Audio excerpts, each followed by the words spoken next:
Jelang Lebaran sudah menjadi momen yang paling dinantikan para pedagang pakaian untuk meningkatkan omset penjualan. Namun sayang, kini berbeda sejak pandemi COVID-19 diperparah dengan kebijakan larangan mudik, membuat pedagang mengeluhkan sepinya transaksi. Yasril, salah satu pedagang pakaian di Pasar Pangkalan Balai, mengaku sebelumnya transaksi penjualan pakaian 2 tahun lalu sebelum pandemi COVID-19 sudah terasa sejak 3 minggu sebelum Lebaran, mencapai 5 juta rupiah per hari. Namun kini, sejak pandemi COVID-19 dan pelarangan mudik, transaksi penjualan pakaian hanya 2 juta rupiah yang baru mulai sepekan sebelum Lebaran. Itu pun didominasi oleh pembeli lokal akibat pemudik yang dilarang masuk. Penjualannya memang menurun dari tahun-tahun yang biasa kan.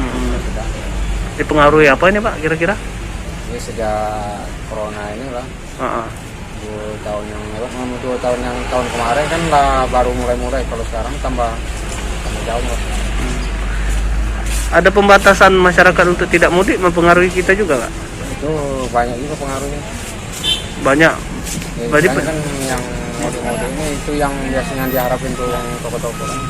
Sekarang paling uang lokal paling dari PT ya, kalau di sini. Sulaiman, PAL TV.